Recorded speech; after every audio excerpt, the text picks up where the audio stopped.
Don't f***ing insult me like that. I didn't insult you. Call me Fredo. It's like I call you punk. You like that? You want that to be your nickname? I didn't call you that. You called me Fredo. You know my name's not Fredo. I thought your name was. You did not think my name was Fredo. Don't be a liar. I'll ruin your shit. I'll throw you down these stairs like a punk. Please do. Why, so you can sue? You don't want to sue? Well, why don't you do it? Go take a swing. You want to call me Fredo? Take a swing. I'm not going to swing Take a swing. Oh, dear. I mean, it just, kind of exploded there, right? CNN anchor Chris Cuomo erupting in public at a man who referred to him as Fredo. Fredo is the outcast brother in the Godfather movies. Cuomo taking offense to these comments, even going so far as to say that the name is a racial obscenity against Italian Americans. I got to tell you, the president's son, and don't forget, Cuomo actually comes from a rather big family with some pretty successful people in it. The president's son had a really funny tweet, and he said in response, "Hey, Chris Cuomo, take it from me, Fredo isn't the N-word for Italians, it just means you're the dumb brother." So anyway, Chris Cuomo maintains that this was, kind of an ethnic slur, and we're not going to debate that, but we do need to debate where the state of the country is in terms of our civility and whether, it's necessary to act like that on either side. Joining me right now is presidential historian Doug Wead. Doug, what's your reaction?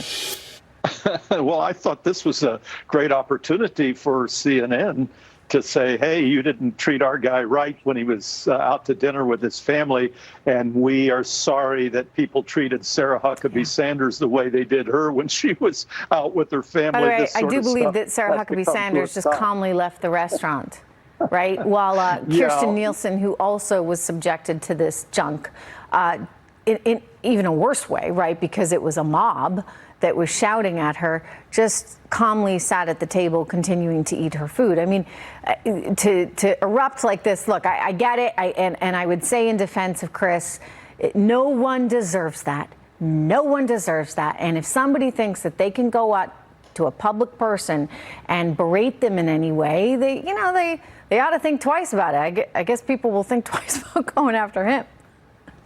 Well, William James said the art of wisdom is knowing when to ignore something.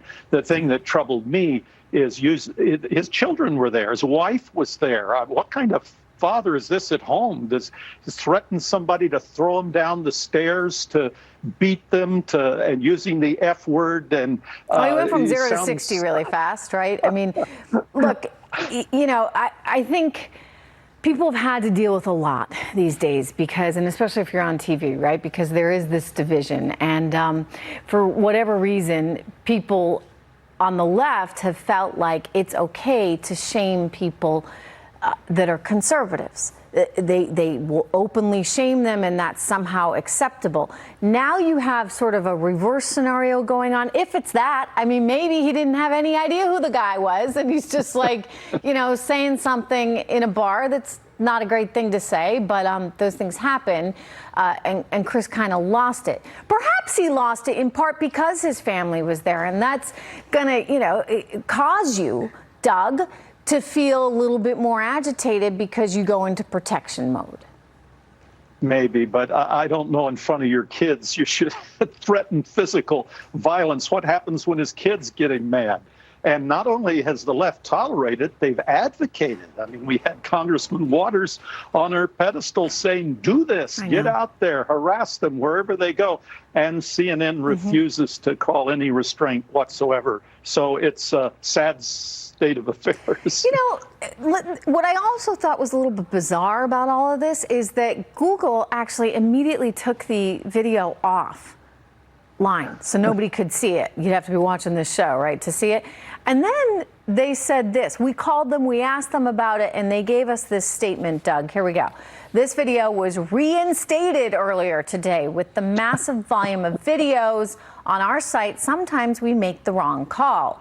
When it's brought to our attention that a video has been removed mistakenly, we act quickly to reinstate it. We also offer uploaders the ability to appeal removals, and we will review the content.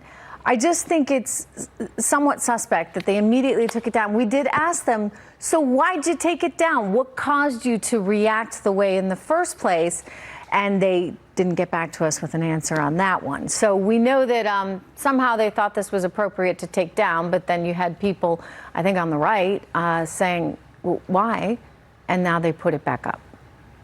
Yeah, well, we're seeing our freedoms slip away from us in a hurry, and seeing this uprising in Hong Kong, it's kind of heartbreaking to know that in one form or another we can lose our freedom here in the United States because so much power is in the hands of so few. Well, let me just, remind everyone tonight that take a deep breath, relax a little, chill out. Don't go after public people, and public people shouldn't go after you. I mean, we just need a restoration of some civility. It would be nice. Doug, thank you. That would be nice.